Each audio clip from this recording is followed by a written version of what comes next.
এটা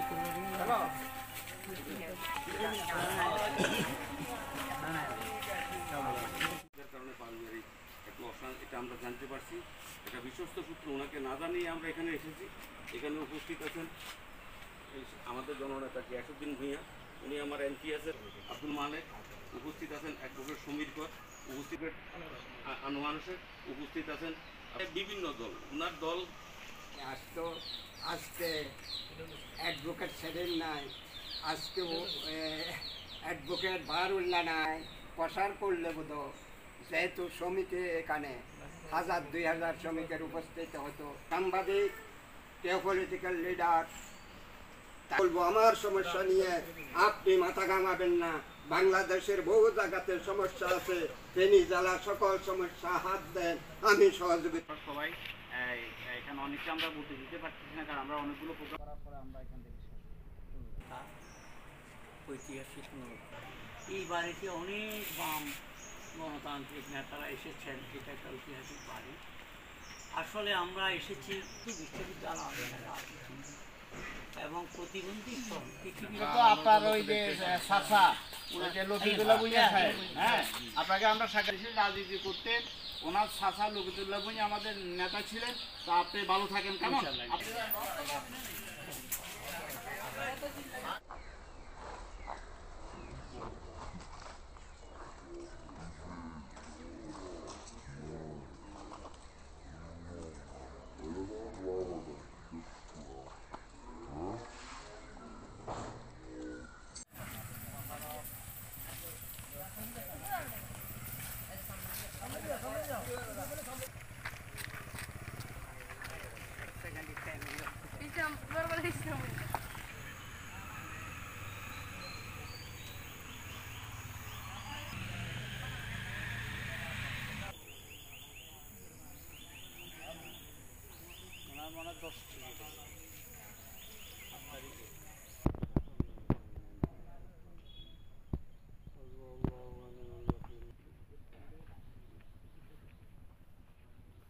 Ini ke jina bujus tu, mana apa lagi kita program bujus ke? Ekor tiri jam, melan tas udah ada tu ke, dia orang ini kok tiri deh, agak turun ada begini.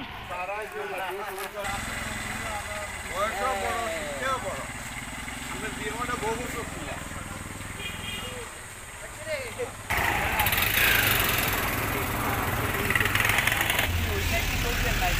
পঞ্চায়েতে sir আমরা এই অচিরেই এখানে বিদ্যালয়ের কর্মকাণ্ড শুরু হবে এবং অবকাঠামো নির্মাণ শুরু হবে।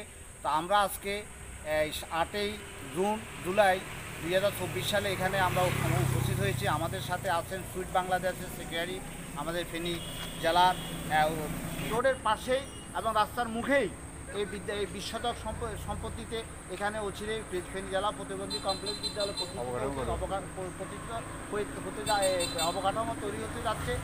জেলা প্রশাসক থেকে আরম্ভ করি, নির্বাহী উপজেলা নির্বাহী অফিসার থেকে আরম্ভ করি বিদ্যালয় সভাপতি।